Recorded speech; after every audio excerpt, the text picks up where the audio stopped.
que eu morro, né, que eu desencarno. Na realidade, o que acontece ali é o movimento, né? É um movimento de frutificação. Então, ali, quando eu estou na erraticidade, eu tenho inúmeros processos que eu vou metabolizar da minha florescência. Então, a florescência, eu posso florescer ao longo da vida, eu posso florescer no final da vida, eu posso florescer depois que eu desencarnei.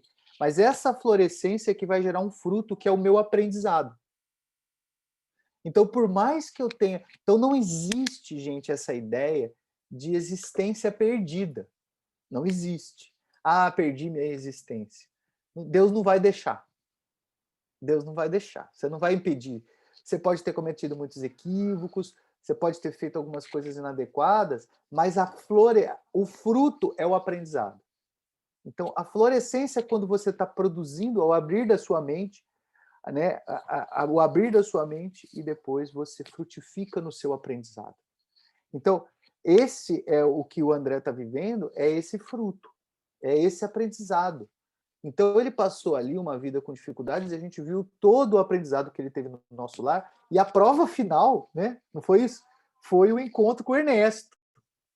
E aí foi aquela chuva de alegria, porque ele pegou todo o aprendizado que ele teve, e aí ele deu um salto quântico, né? Ele se iluminou ali. E a gente está começando desse processo. Então, ele depois de tudo isso, ele continuou a trabalhar no serviço dele, e aí ele chama o primeiro capítulo de renovação. Uai, mas ele já não renovou? Né? O que é isso? O que significa esse processo de renovação? Começou de novo. Lembra que eu falei para vocês? Quando acaba o sétimo ciclo, o último ciclo do nosso lar, né? O que acontece? Para? Acabou? Ou vamos começar de novo? Vamos começar o aprendizado de novo, né? Então, a renovação é o início de um novo ciclo, de um novo grande ciclo de aprendizado. Então, e ele começa retomando esse raciocínio. Então, se você for ver lá no primeiro parágrafo, desligando-me dos laços inferiores, que era o que ele tinha feito ali no último capítulo. Lembra que ele chega a volitar? Ele fica tão leve que ele chega a volitar. Elevado entendimento felicitou meu espírito. Então ele entra em êxtase ali. Ele ganha um upgrade espiritual. Ele passa de fase. Não é isso? Então ele está ali num movimento, e ele vai explicar o que é esse movimento. O que acontece nessa transição. Tá? Então isso é muito importante, porque vocês vão entender um sentimento de um espírito que cumpriu um trabalho. Toda vez que você chegar do outro lado, então você, olha a vida do André. Se você olhar para a vida do André hoje, como espírita, e julgar, você vai falar, ai, tadinho desse espírito. Vai ter que nascer de novo. Não é isso que o espírita fala? Vai ter que nascer de novo. Vai ter que viver tudo isso de novo, né? E aí, porque ele errou na vida. E olha que o que ele faz na erraticidade, ele completa a missão dele na erraticidade. Mesmo levando uma vida inadequada, ele completa a missão dele na erraticidade. Então, isso é possível para todos nós. Tá? Quando você ganhar consciência do outro lado, você também vai poder se iluminar. Não importa o que você tenha errado, não importa o que você tenha feito de inadequado, você vai ter essa chance. Isso não é muito bom? É muito bom saber isso, né? Que é só querer e trabalhar, né? A gente tem que trabalhar, o negócio, né? Então, assim, Deus é bom para todo mundo. Ele vai te dar as coisas que você vai precisar. Agora, você vai ter que encarar e ouvir, né? Lembra de um capítulo do nosso lar que só fala saber ouvir. Porque se eu não deixo entrar o aprendizado, como é que eu vou frutificar o bem, né? Então, aí ele vai explicar. Ele fala assim, a libertação ela não aconteceu de forma espontânea. Foi trabalhoso. Foi um livro inteiro ali, gente. A gente viu todo o trabalho mental. Foi cirurgia mental, foi relacionamento, foi aprendizado, foi dolorido. Lembra que tirou um abscesso da mente dele? Né? A gente conversou sobre esse abscesso. Né? Custou, né? abandonar a prisão que ele tinha. Lembra da prisão? Era uma obsessão com relação à família. É uma obsessão com relação à vida da matéria, né? A incompreensão, né? Essa coisa da incompreensão e da divergência. Quem que vivia incompreensão e divergência? Os filhos é que eram incompreendidos, incompreensivos, a mulher é que era divergente, a incompreensão da mulher, a divergência dos filhos, ou era a visão dele a respeito do comportamento do outro? Lembre-se disso. O outro nunca está te martirizando. É você que está interpretando. Mas, Caio, ele me agride todo dia, ele me odeia. Você interpreta isso. Você não pode interpretar de uma forma diferente? Ele é um irmão que está sofrendo, que não está entendendo as coisas, que está passando dificuldades, que está irritado, que está doente e que briga com as pessoas. Olha o olhar diferente. Mas eu posso ver ele como uma pessoa ruim, uma pessoa rancorosa, uma pessoa não sei o quê, não sei o que lá. Então, é essa doença que a gente fica de cegar a gente e ficar achando que todo mundo está fazendo mal para a gente. E a gente não olha pelo lado real, a gente olha por um lado distorcido. E essa é a prisão. Então isso gerava inquietude, né? Isso gerava angústia, o coração amargurava, e tinha dificuldades. Né? E aí ele fala que ele é surpreendido por uma transformação. Tá? Uma transformação. Então o que acontece naquele momento? O corpo dele se libertou, a mente dele se libertou, e ele sente um grande júbilo. E ele se descobre. Ele passa a conhecer um André que ele não conhecia. O André estava prisioneiro de sentimentos inferiores.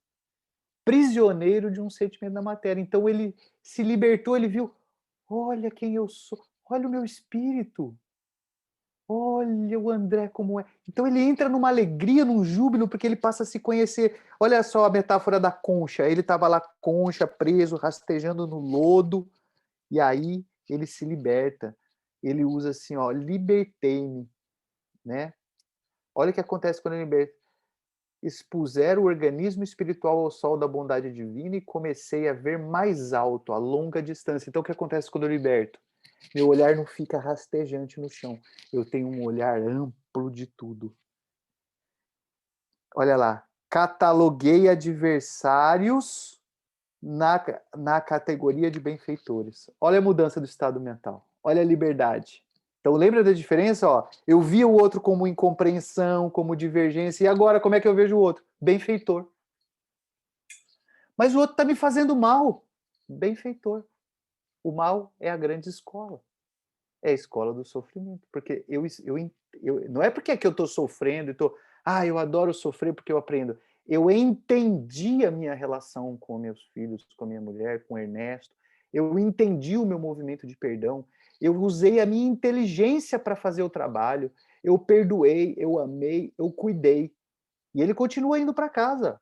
Ele volta para casa não mais como uma pessoa da família, mas agora como um servo para cuidar das pessoas, para aprender. Então ele deixa de ser o pai patriarca da família e vira o servo cuidador, outra pessoa, outro ser humano. Então isso é quando Jesus fala, abdique de você e tome a tua cruz. É isso que ele quer dizer. Ele se despersonificou, ele não é mais o André, ele é um servo de Jesus. Tá? Ele está lá para ajudar. Quem? Os irmãos dele, a humanidade. E isso é o que coloca ele. Então agora ele passa a sentir o outro amor. Olha a definição aqui. Não é mais o amor terreno, é outro tipo de amor. Outro tipo de amor se instalava na minha alma. Então aquele amor de paixão, aquele amor romântico, aquele amor que eu quero o outro para mim, aquele amor da matéria, não existe mais. Existe agora um amor pleno pela humanidade, pelos meus parceiros, né? Pleno, um amor pleno pelo outro. E aí, gente, olha que linda. Agora vem a matemática linda. Órfão de afetos terrenos e conformado com os desígnios superiores que me haviam traçado diverso rumo ao destino comecei a ouvir o apelo profundo e divino da consciência universal. Vocês têm ideia do que significa isso, gente? Isso significa que com essa liberdade ele passa a sentir Deus dentro dele. Ele passa a sentir a manifestação de Deus dentro. Quem que é a consciência universal? O fluido cósmico que ele inspira para transformar em pensamento, ele agora reconhece esse fluido entrando no campo mental dele. Ele entra em comunhão com Deus. Tá? Olha que belo é essa libertação. Tá vendo o fruto, gente? Tá vendo o fruto de vencer espiritualmente? É isso que almejamos. Tá? Então aqui você está começando a sentir bem-aventurança. Ele está vivendo aqui nesse capítulo. O que é a renovação? É viver as bem-aventuranças. Ele está vivendo as bem-aventuranças, gente. E isso é bonito. Né? Ele passa a ver agora a natureza de forma diferente. O olhar para as vozes, né? Toda a senso-percepção dele se transforma. Ele sente e vê coisas que antes ele não via. Júbilo de escutar-lhes ensinamentos misteriosos no grande silêncio das coisas. Eu fico parado e ouço a natureza e eu aprendo o infinito ali. Lembra o ensinamento de Buda, né? Lembra quando Buda vai falar os ensinamentos, ele ficava quieto ali, sentado, ouvindo a natureza.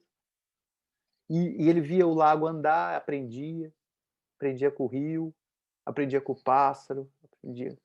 Eu aprendo a manifestar, na simplicidade das coisas, a manifestação de Deus. Eu passo a entender a minha lógica dos meus comportamentos e da minha inteligência, o meu pensamento entra em comunhão com a natureza. A gente não vai conseguir entender isso, tá, gente? A gente não vai conseguir entender isso. Sabe por quê? Porque a gente não faz. A gente ainda não entrou nesse estado, né? A gente ainda não entrou nesse estado. Você fala assim, mas como é isso, cara? Eu não sei. Como é que faz isso? Não sei. Mas um dia nós vamos chegar lá. Mas ele está tentando descrever o estado de êxtase que ele está vivendo. Tá? E vocês vão achar muito interessante. Então, ele vai falando, né? Explicando toda essa situação, né? O quanto no nosso lar, as visões que ele vai tendo, ele vai as conversas que ele tem com as pessoas, toda a senso-percepção muda. É diferente agora. Ele sente o mundo de uma forma completamente diferente.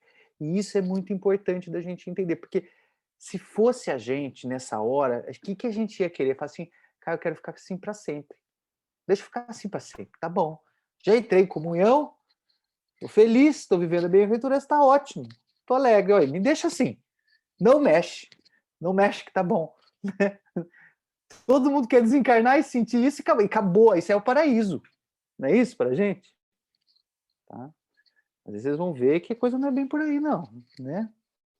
Então ele sentiu uma profunda transformação.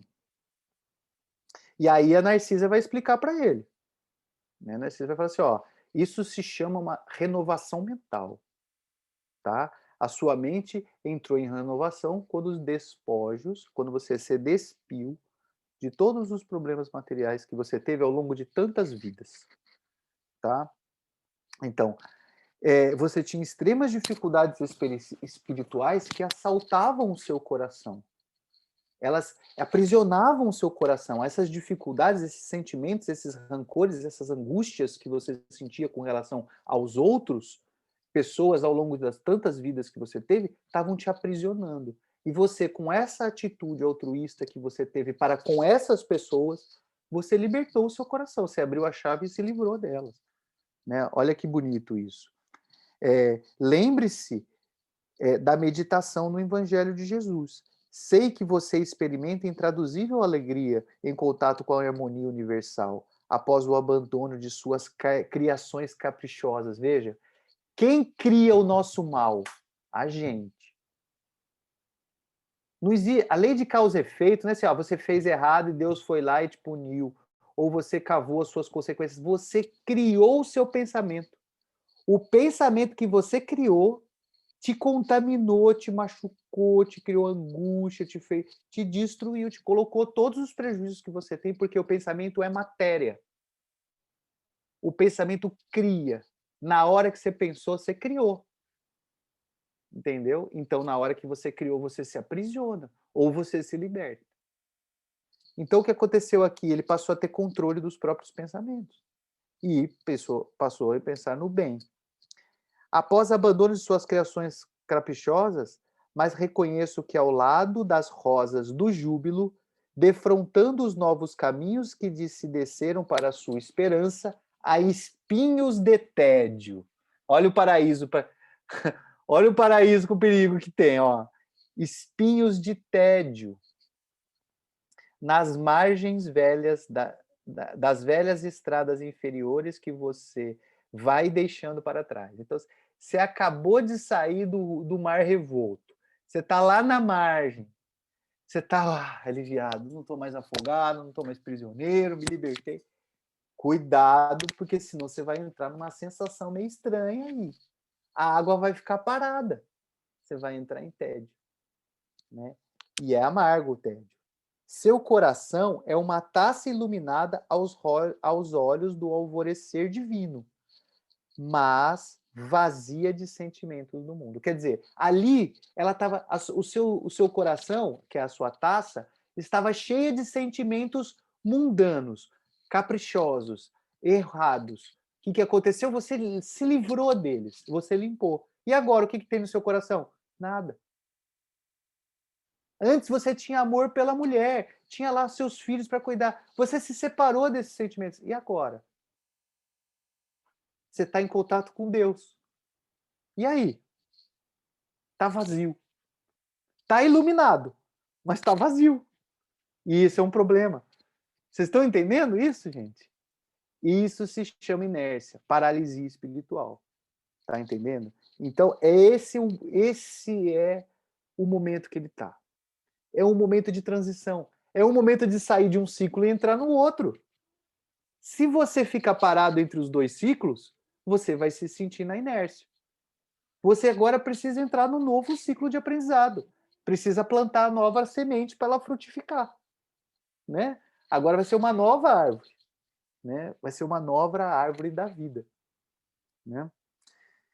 Então, isso é muito importante da gente entender, porque a gente tem uma ideia do paraíso que é ficar nesse estado. E não existe isso. O negócio é movimento, tá? Então ela fala: encha sua taças nas águas eternas do doador divino. Doador universal, doador divino. Quem é? Deus. Por quê? Porque Deus nunca vai receber de ninguém. Ele vai ser sempre o doador universal. Você nunca vai dar nada para Deus. Ninguém nunca vai dar nada para Deus, né? Agora, ele doa sempre para gente, eternamente. Então, ele precisa se encher da taça. Como é que eu me encho da taça de Deus? Através do trabalho, através dos meus relacionamentos. Então precisa haver um movimento de trabalho.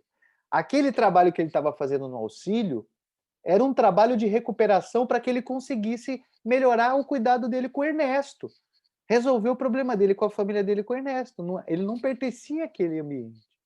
Aquilo fazia parte do tratamento dele. Então, como ele completou o tratamento, ele sente a taça vazia. Então, despertam em você sentimentos superiores. Então, agora você tem que viver as lições do mestre, porque as lições do mestre têm vida própria. Quando você aprende, elas criam em você um movimento. E aí, se você não se movimenta, você se sente vazio, você se sente agoniado. Quando ela começa a falar disso, gente, ele fica meio angustiado, mas aí ele entende o caminho que ele tem que seguir. E aí uma alegria inunda ele, o espírito. Ele sente propósito, ele sente que tem um caminho. E aí ela fala assim, olha, eu acho que você devia buscar o Ministério da Comunicação, que lá tem um trabalho relacionado ao seu futuro. É lógico que todo mundo ali, gente, conhece André, né? E conhece a história, conhece o espírito, sabe muito bem monitorar para onde ele vai, né? E tudo já estava meio pronto para ele. Precisava do movimento, do livre-arbítrio, da vontade. Ele precisa querer. As pessoas podem falar, ele pode receber inspiração, que nem a gente, mas quem aperta o play, quem fala assim, eu quero ir, e depois, como eu vou, como eu faço, que é isso que a gente vai ver no livro. Então chegou a hora do novo ciclo, né? Então, aí sim, o que acontece? Enche o coração de alguma coisa, que é o que ele termina, o tom que ele termina o capítulo, que é de esperança. Então, antes de eu encher do movimento afetivo, do movimento que o campo mental me faz de trabalho, do relacionamento que eu vou ter lá no trabalho, antes disso acontecer, eu me encho de esperança, diferentes de quantas abrigar até então, relativamente às minhas tarefas. Então isso é muito importante porque o que acontece, gente? Ele se enche de esperança, tá? Então a esperança é porque assim, na hora que eu faço, lembra que a mente cria. O caminho já abre, os portais já abrem, o futuro já aparece, já todo o movimento ali que vai acontecer no futuro já está sendo criado pela minha mente. Materialmente, aonde eu vou estar, com quem eu vou falar, tudo se cria, abre um portal e tudo se cria ali. E aí aquele sentimento futuro alimenta a minha alma. E aí eu encho, isso é o que a gente chama de esperança. Esperança é quando você vai fazer algo. Esperança é quando você confia que algo vai acontecer. Esperança é a filha da fé. Porque quando eu tenho vontade e me direciono para aquilo, aquilo vai acontecer. Tudo que eu quero vai acontecer. Por isso que eu tenho que tomar cuidado com aquilo que eu quero. Vai acontecer, porque minha mente faz acontecer. A não ser que eu desista no meio do caminho. Aí tudo isso se quebra. Aí eu vou voltar para o vazio. Até eu preencher com uma outra coisa. Tá entendendo? Então é isso que aconteceu. Então eu já enchi. Aí eu tenho um alívio. Eu não estou mais no marasmo. Eu não estou mais na estagnação. Eu não estou mais naquele êxtase vazio. Eu já criei um movimento para o meu estado. Tá? E isso é que é importante. A gente, mesmo quando a gente estiver entre um ciclo e o outro, nós não podemos ficar parado. Nós podemos descansar. Não tem problema nenhum descansar, gente. Tá? A gente já sabe que até Deus descansou no 7º dia, né? Então, se Deus descansou, a gente pode descansar também. E deve. Porque se a gente não descansar, a gente não faz as atividades no nosso melhor desempenho. A gente precisa fazer no nosso melhor desempenho. Não é só fazer. Tem que fazer direito. Então, tem que estar descansado. A gente já estudou isso. Então, só que descansar não é estar parado. Descansar não é estar parado. Porque eu sei exatamente onde eu vou estar amanhã, a hora que acabar o meu descanso. E como eu sei, eu já estou. Eu já estou. Mesmo descansando, eu já estou. Entendeu? E isso é esperança.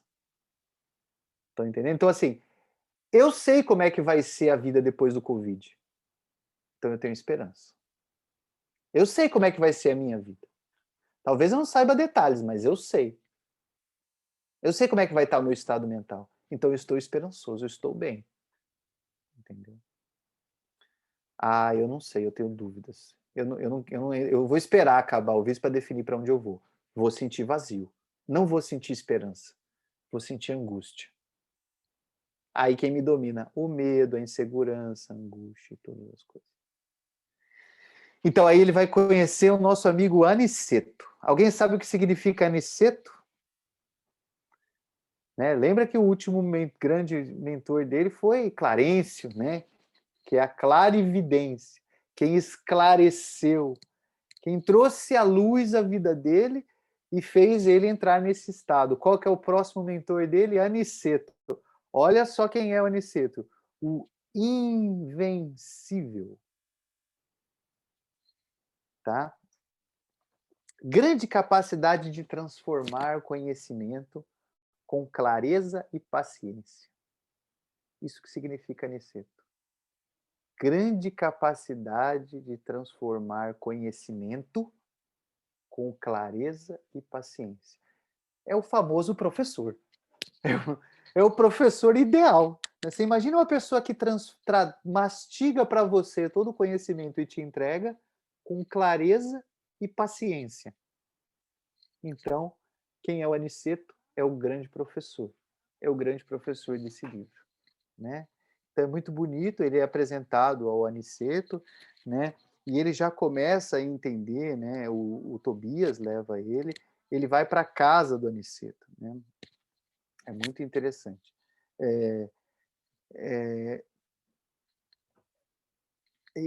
Na realidade, o que vocês sentem ali é um estado de espírito ali, né, do André, de assim, ansiedade, mas é uma ansiedade um pouco diferente. É uma ansiedade pelo movimento, pelo novo trabalho, pela questão da comunicação, né? E é interessante porque ele diz, ali no comecinho do capítulo, ele vai falar um pouquinho sobre o valor do trabalho e vai falar da questão da amizade do Aniceto, desculpa, dele com a Tobias e com a Narcisa. Isso eu queria frisar esse ponto. Ó. Comecei a compreender o valor do trabalho. A amizade de Narcisa e Tobias era tesouro de inapreciável grandeza, que o espírito de serviço me havia descortinado o coração. Então, vocês entenderam para que serve o trabalho? Para que serve o trabalho? Para eu me relacionar e criar vínculos de amizade e de familiaridade. Presta bastante atenção nisso. Isso aqui, gente, é uma das lições mais importantes do livro. É uma das lições mais importantes do espiritismo e do cristianismo. Tá? Quando na Bíblia, no Gênesis, no primeiro capítulo, Deus fala, você vai ter que descer na terra e agora trabalhar para tirar o seu esforço, o que ele quer dizer ali é que você vai aprender a se relacionar. O que é aprender a se relacionar? Você só trabalha, presta bastante atenção nisso, gente. Vocês só trabalham para aprender a se relacionar. Aqui e no plano espiritual. Quando nós formos pessoas capazes de nos relacionarmos com maestria, sem gerar nenhum sintoma negativo, nenhuma angústia com relação a você e ao próximo, você virou espírito puro.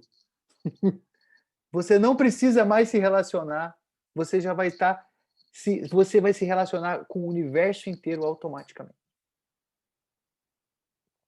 Vocês estão entendendo? Então, hoje, você não trabalha para ganhar dinheiro, você não trabalha para sustentar a sua família, você só trabalha para aprender a se relacionar. Lógico que o dinheiro que você ganha é para você se relacionar bem com seus familiares. Não é para você se divertir. Se divertir é bom? É bom. Por quê? Porque você vai se relacionar com as pessoas. O seu trabalho é fazer amigos. Olha que coisa mais divertida. Você vem para a Terra para ser feliz e fazer amigo. Não é muito bom, gente? É escola de criança. Sabe quando você vai. Você não leva Quando você leva seu filhinho para a escola, o que você fala para ele? Vai, meu filho, faz bastante amiguinho, viu? Aí ele volta todo surrado, você fala: o que aconteceu? Ah, briguei com meu amiguinho. Ah, meu filho, vamos lá aprender. Aí chama a mãe do amiguinho, o professor, e todo mundo faz amizade.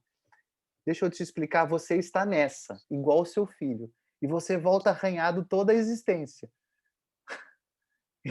Arranhadinho, todo machucadinho lá para Jesus. Ai, me ajuda, porque eu odeio tal pessoa que me fez isso, que me fez aquilo. Ele fala: vamos voltar lá para a escola para você fazer amizadezinha de novo, para você ficar amiguinho dele. Eu vou colocar ele como seu filho, como seu marido. Vocês dois vão conviver o dia inteiro juntos, vão ficar amiguinho. Tem que ficar amigo. Esse é o trabalho da vida, gente. Olha que beleza. Entendeu? Então, assim, gente, quando o que Jesus fala? Reconcilia-te sempre. Faz amiguinho. Reconcilia-te sempre. Mas o outro roubou minha lancheira. Não tem problema, meu filho, eu compro outra para você. Entendeu? Esse aqui é o resumo. Então, o trabalho só serve para você fazer amiguinho. Então, se você chegar no trabalho ranzinza, chateado, cansado e mal-humorado, você pode ser milionário. Você pode ganhar tudo na tua vida, mas você não resolveu o problema do que porque você está trabalhando. Tá? Você só trabalha para fazer amiguinho, para conquistar a gente. Então, gente, pode começar a usar a criatividade. Vai dar presentinho para os amigos, vai lembrar da data de aniversário, vai abraçar, vai fazer coraçãozinho, né? Só que tem que usar inteligência, porque cada amigo gosta de uma coisa diferente, né? Não pode dar bolo de cenoura para quem é alérgico à cenoura, entendeu? Não tem jeito, vai fazer inimigo. Então tem que agradar. Seu trabalho é servir. Servir. Vai fazer massagenzinha no pé, fala assim: ó, amigo, hoje eu vou fazer massagem no seu pé. Trouxe um escalda-pé para você, que às vezes você está muito estressado. Olha que beleza. Entendeu? É assim. Vamos fazer amiguinho, gente. Tá? Então, ele cumpriu isso lá no trabalho dele. Ele fez amizade com os pacientes, ele fez amizade com todo mundo, ele é uma pessoa benquista, ele é uma pessoa trabalhadora. Agora são novos ares, tá? Então ele vê todo alegre, né? E aí ele vai. Então, quando ele fala do lugar onde ele estava trabalhando, do Genésio, né? Lembra do Genésio? É o gerador. Genésio, né? Era o ministro de antes, da onde ele estava no auxílio, né? O Genésio é o gerador, aquele que está no útero, né? Que vai que te coloca. Quer dizer, por quê? Porque ele tava sendo ali gerado, né? E agora ele vai para o professor. Então, lembra, ó, olha só, ele saiu da gestação, primeira infância, e agora ele vai para a escola, o professor Aniceto. Entendeu? Então ele foi esclarecido, foi gerado, e agora ele vai para a escola, professor. Olha que bonito isso, não é bonito isso? Né? Então, então ele vai lá, ele vê a casa onde o Aniceto mora, né? É no meio da floresta, e aí ele tem várias árvores ali, e as árvores escondem um roseiral maravilhoso. Né? Eu fiquei assim, meu Deus, eu queria ver esse roseiral, que eu adoro flor, né? Então veio um homem calmo, né, de refletir, de calma refletida, né, chegou de idade madura, sem fantasia. É como se, olha só que interessante como ele desenha ele. Uma pessoa calma, como se já fosse idoso, mas ele fosse uma pessoa que na fase jovem não tivesse cometido erro nenhum. Então, a pessoa tão tranquila, é uma pessoa que não tem culpa nenhuma, sabe aquele idoso que mesmo na flor da idade, era uma pessoa impecável. Então, dá para sentir, né? Aquela pessoa que é segura, calma, tranquila, ela te passa aquela segurança, né? Olha que professor bom, né? E aí ele vai explicar o serviço, né? Que lá o negócio é com a responsabilidade, né? O que é responsabilidade? Presta atenção. O que é responsabilidade? Porque a gente está preocupado com aquela responsabilidade militar, de chegar no horário, de ser rígido e tal. Não, ele fala aqui, ó. Responsabilidade é a descoberta da felicidade de servir. É você gostar de servir. Gostar de fazer amiguinho. Você tem que gostar de fazer amiguinho, tem que servir. Tá? Então, assim, ó, qual que é a responsabilidade? Justiça divina. O que é justiça divina? Presta atenção. Não é o mal vencer o bem. É o mal vencer o bem dentro de você. Então, é você calar toda espécie de reclamação. Ninguém, não exigir que o seu nome seja ressaltado, você ter vaidades, essas coisas. Né? Não tem mecanismo hierárquico. Né? Aliás, a hierarquia é pelo bem divino. O que está em primeiro lugar? O bem divino. O resto está para baixo. Então, essa é a disciplina. Isso a gente chama de justiça divina. Quando assim, ó, Jesus fala, bem-aventurados os justos. São esses que colocam o bem divino em primeiro lugar, têm a felicidade de servir, cala toda espécie de reclamação, tá? Não é isso, reclamação da boca, reclamação do coração, da mente, isso, né? Então, ele fala que eles são que o trabalho emergencial, ele explica que ele junta as pessoas por afinidades de profissão, né? Olha que legal. Ele coloca os médicos com os médicos. Tá? Por quê? Porque essas pessoas se identificam, elas podem trabalhar umas com os outros, mas nada impede que um vá lá e trabalhe de uma outra forma, né? Com outro. Né? Então, o negócio é aproveitar o tempo, né? E eficiência. Eficiência é aproveitar o tempo no aprendizado. Aí eu achei bem bonito nessa parte, quando ele vai falar que quando ele assumiu esse trabalho, essa é outra parte que vocês têm que gravar. Ó. Esse método não visa apenas criar obrigações para os outros. Aqui, como na Terra, quem alcança a melhor porção nas aulas de demonstrações não é propriamente o discípulo, e sim o instrutor. O que ele está dizendo ali? Eu sou o maior aluno. Tá? Quando eu pedi para entrar, ele fala assim, ó, que enriquece a observação e intensifica a experiência, o instrutor. Quando o ministro Esperidião me chamou para exercer o cargo, aceitei-o sob a condição de não perder tempo na melhoria e na educação de mim mesmo. Assim, não, ele vai aceitar ser ministro porque ele é bom, ele quer ajudar as pessoas. Mas ele é bom mesmo, ele quer ajudar as pessoas. Mas ele está preocupado com a melhoria dele mesmo. Então ele é egoísta. Não é isso que a gente fala? Ele está preocupado com a melhoria de si mesmo, ele está preocupado com o próprio progresso, ele está preocupado com a própria com as vantagens que ele vai ter para ele. E agora, gente? Por que eu não posso chamar ele de egoísta e vaidoso aqui? Olha que difícil isso, gente. Mas a resposta é simples. O que ele vai fazer com a evolução, com o crescimento dele, a gente usa essa palavra, como é que chama? Prosperidade. Não é isso que a gente ora, às vezes, por prosperidade, para a gente ter o dinheiro, ter prosperidade, ter todas as coisas? Não vamos ter prosperidade, dinheiro, todas as coisas. Se você quiser, você pode pedir, Deus vai te dar. Qual é a diferença do egoísta e do vaidoso? Quando ele ganha prosperidade, quando o aniceto ganha prosperidade, 1 milhão de espíritos ganham prosperidade juntos. Ele é responsável por um monte de gente e ele vai ficar melhor. Quando ele ficar melhor como espírito, ele melhora todo mundo que ele ajuda. Ele não tá. Vocês estão vendo que é um estado de espírito? A prosperidade dele é a prosperidade de uma comunidade inteira. Então ali não tem vaidade, não tem egoísmo. Ele pode pedir prosperidade, nós temos que pedir prosperidade para nós. Porque o que nós vamos fazer com a nossa evolução, com o nosso crescimento, com o nosso desenvolvimento? Ajudar o outro. Quando você estiver bem, você vai ajudar mais gente. Não é isso? Então, tenham prosperidade. Porque a gente acha que ter humildade é andar de chinelo no chão. Mas aposto que a maioria de vocês, se tivesse muito dinheiro justo, ajudaria muita gente. Então, esse tipo de prosperidade não é ruim. Você não fez nada de errado, você mereceu, você trabalhou, você se desenvolveu. Entendeu? Então, a gente tem que acabar com essa história do humilde ser o pobre. Tá? O humilde não é pobre nem rico. O humilde é aquele que pensa de forma fraterna e cooperativa, que coloca o bem dele, aquilo que é próprio, que é só para ele, em segundo plano, que coloca o bem divino em primeiro lugar. Essa pessoa está colocando Deus em primeiro lugar. Quando ele está prosperando, Deus está prosperando com ele. Todo mundo está prosperando com ele.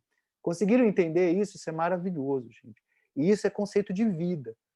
Porque nós, às vezes, a gente vê na simplicidade, não é que a simplicidade é ruim, mas ela não importa. Você prosperar espiritualmente, educacionalmente, financeiramente, prosperar é bom, não é ruim. O que você não pode é fazer errado. Né? Prosperar de forma inadequada, prosperar de forma errada, e aquilo, o que importa é aquilo que você vai fazer com o seu prosperar, com o seu prosperar. Certo? Então vamos lá.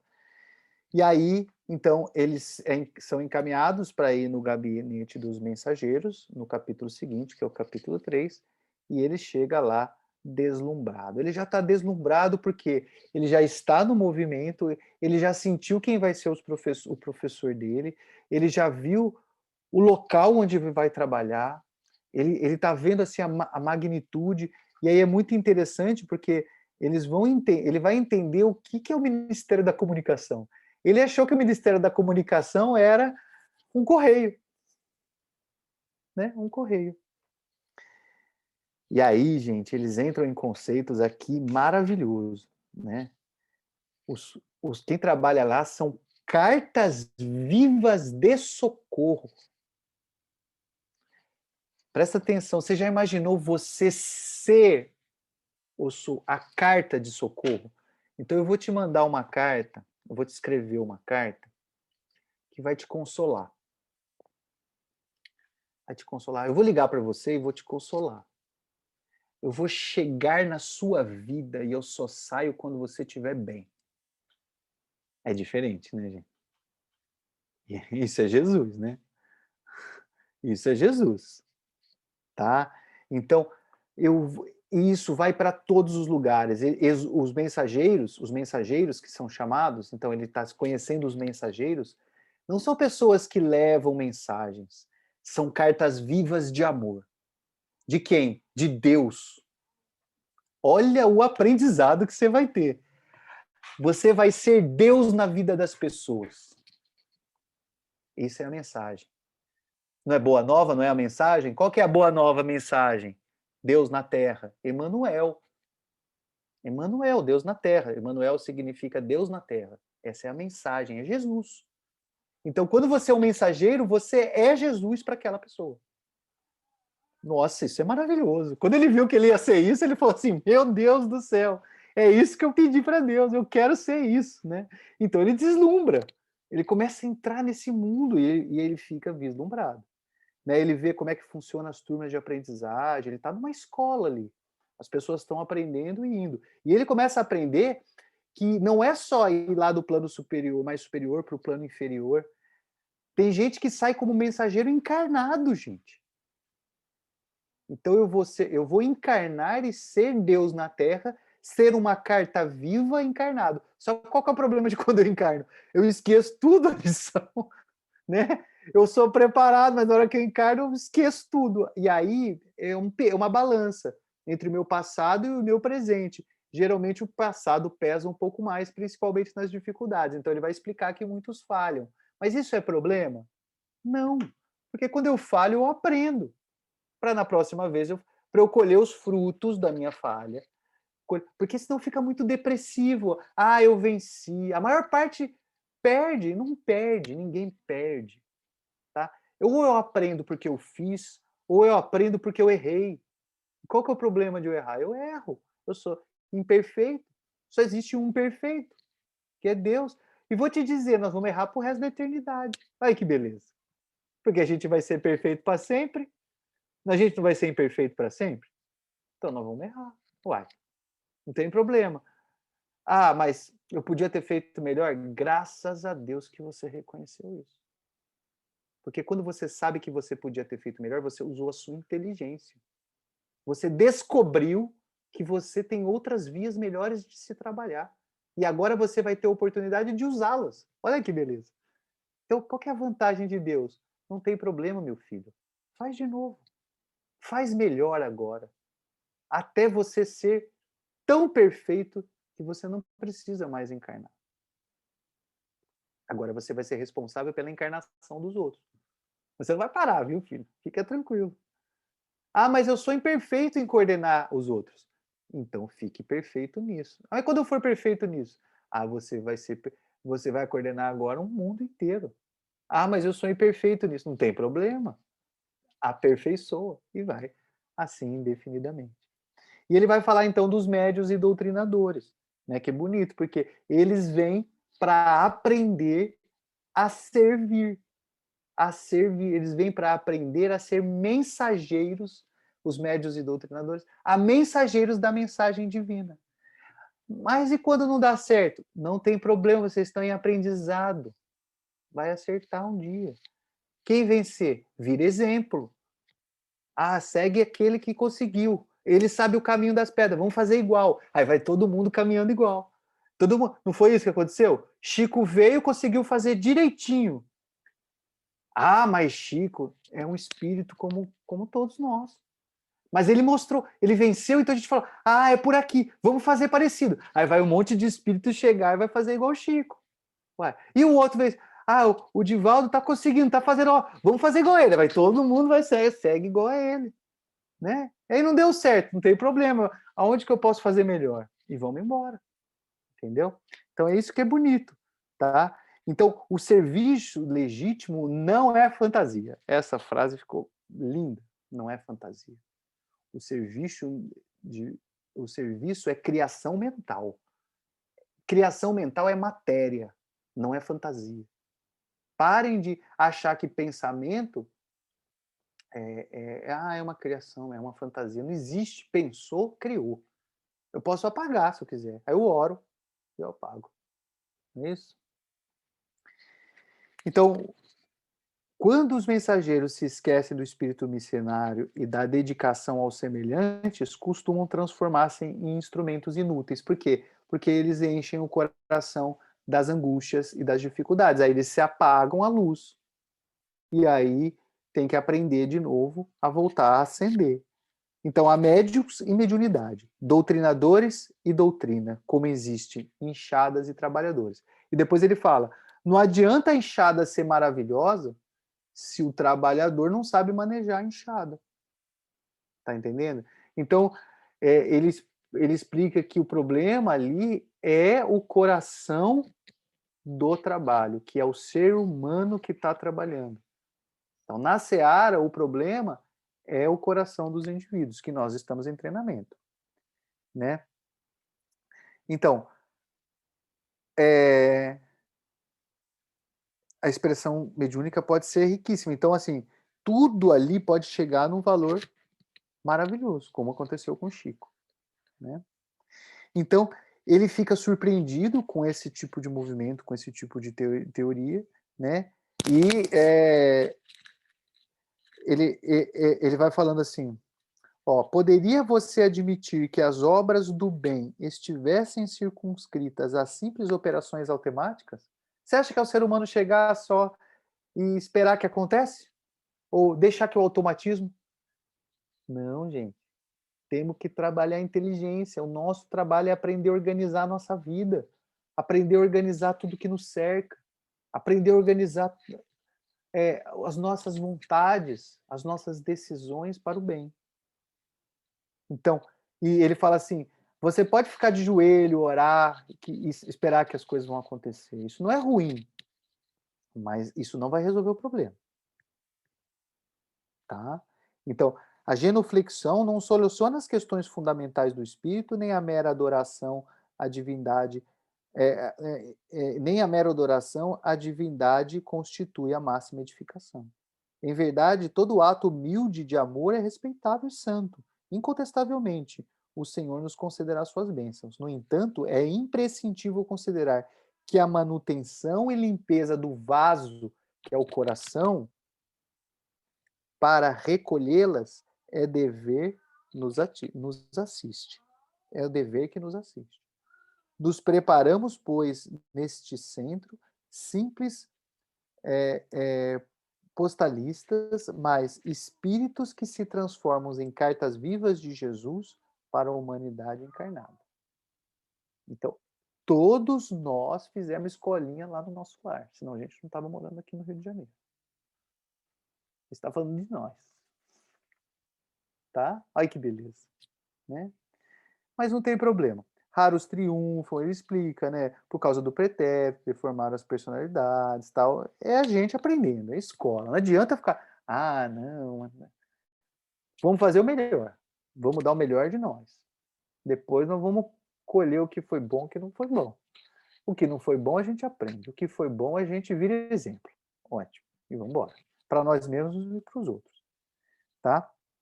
Então, ele vai, aí ele apresentado ao Aniceto. O Aniceto explica para ele que ele só tem um médico ali, né, que ajuda, que vai estar com ele, que é o Vicente. O que significa Vicente? Aquele que vence, né? Então ele está do lado do professor que está ajudando e junto com ele aquele que vence. Então aí nós estamos bem, né, gente? Olha que beleza, né? Todo mundo queria o Vicente e o Aniceto do lado, né? E aí o Vicente trata, né? Olha,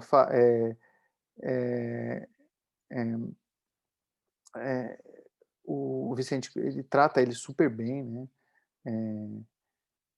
E o interpelado, né, que é o Vicente, abraçou-me demonstrando extrema generosidade após encorajar-me com belas palavras. Então, e perguntou ao nosso orientador, como é que a gente faz? Quando a gente deve procurá-lo? Aí, olha só como é a coisa da organização, tá, gente? Isso é o trabalho que a gente tem que ter na nossa vida. A gente tem que organizar a nossa vida, porque organizou, gente, tudo começa a funcionar. Você tem vontade e está com a vida organizada, tudo funciona. Pode dar errado? Pode, mas você vai lidar com aquilo com uma facilidade muito maior. Então, esclareça o novo candidato aos nossos regulamentos e venham junto às instruções após o meio-dia. Não tem muita coisa para falar. Tá? Então, ali é uma ideia de organização. Tá? E aí o processo vai começar, né? Então, a partir da semana, da próxima semana, nós vamos entrar no capítulo 4, que é o caso do Vicente, né? Eu achei melhor a gente fazer de 3 em 3 capítulos, tá? Para a gente poder se aprofundar um pouco mais. Então, vocês viram a gente saindo do movimento de transição e entrando num novo ciclo. Vocês viram como rapidamente, olha só como rapidamente o campo mental dele foi cuidado, né? Como eu já estou reconhecendo o meu novo ambiente, já vou me fortalecer, encher o meu vaso de amor e já vou começar minhas atividades de relacionamento. Eu não preciso mais perder tantos ciclos ali naquelas atividades de preparo mental, reconhecimento do ambiente, encher o coração. Isso já ficou automático. Ele já está fazendo automaticamente, né? E ele já vai entrar para o preparo para o trabalho. Olha só que legal, entendeu? Então agora o ciclo é muito mais automático, né? Eu já posso me movimentar, me relacionar com as pessoas porque eu estou com saúde mental. Estou com saúde mental. Então, quando eu estou com saúde mental, o ciclo gira, ele gira muito rápido, tá? Toda dificuldade que eu tiver, eu vou fazer esse processo. Muito bem, britânico, hein? Ó, 21 horas. Que beleza, hein, gente? Nossa senhora, eu tô aprendendo com a Aniceto. Tá vendo? Tá? Que a gente dá aula, a gente melhora também, tá? Não é possível que a gente não melhore, né? Muito bom. Só agradecer de novo, Caio. Maravilhosa noite. Assim, acho que falo todo mundo. Maravilhoso. Vou pedir para a Irene ficar. E depois, se você puder ficar uns 5 minutinhos, se houver alguma pergunta, né? A gente faz depois do encerramento. A Irene, está tudo bem?